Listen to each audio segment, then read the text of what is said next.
नमस्कार, मैं आपका दोस्त सीए यशु गोयल आया हूं आपके पास एक नया अपडेट जीएसटी में लेकर। ध्यान दीजिए, बहुत ध्यान से सुनिए, इंपॉर्टेंट अपडेट है। ई वे बिल के पोर्टल पर एक इंफॉर्मेशन स्टेटस अपडेट इन्होंने लगाया। नोटिफिकेशन अभी तक हमारे हाथ में आना बाकी है।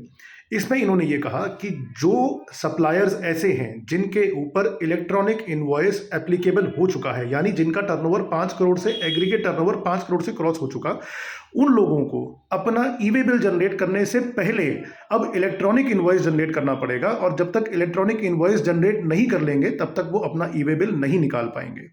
ऐसा करने के पीछे कारण ये बताया जा रहा है कि इलेक्ट्रॉनिक इनवॉइस के डेटा में और ई वे बिल के डेटा में बहुत सारे अंतर आ रहे थे, जिसके कारण प्रोसेसिंग के अंदर परेशानी होती थी। अब नया कानून ये बना दिया गया कि सिर्फ वो व्यापारी जिनके ऊपर ई वे बिल, जिनके ऊपर इलेक्ट्रॉनिक इनवॉइस पहले से लागू है, उन्होंने अपना ई वे बिल जब बनाना है B2B और बिजनेस टू एक्सपोर्ट ट्रांजैक्शंस के लिए, B2B और बिजनेस टू एक्सपोर्ट ट्रांजैक्शंस के लिए ध्यान दीजिएगा, ऐसा व्यापारी जिसके ऊपर इलेक्ट्रॉनिक इनवॉइसिंग पहले से लागू है, उसने जब ई वे बिल बनाना है सिर्फ दो तरह की ट्रांजैक्शंस, एक B2B और दूसरा बिजनेस टू एक्सपोर्ट के लिए, उन दोनों ट्रांजैक्शंस के अंदर उसको पहले अपना इलेक्ट्रॉनिक इनवॉइस बनाना पड़ेगा।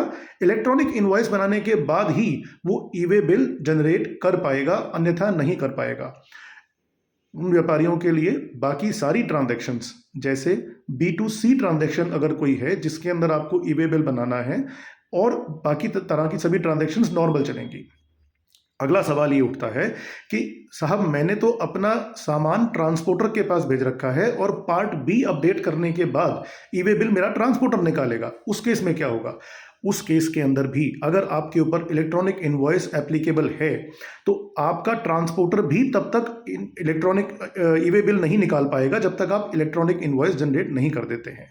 अगर आपका कोई भी सवाल इस मुतल्लिक बाकी रह गया है, आप कुछ जानना चाहते हैं, या इसके अंदर फर्दर कोई अपडेट आप चाहते हैं, तो हमें इस वीडियो के नीचे दिए गए कमेंट सेक्शन के अंदर लिखकर बताइए या हमसे सीधा संपर्क करें।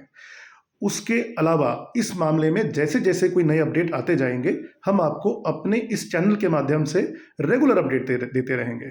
आशा करते हैं आप सभी स्वस्थ होंगे। आपका मंगलमय की कामना करते हुए मैं आपका दोस्त सीए यशु गोयल आपसे विदा लेता हूं। धन्यवाद।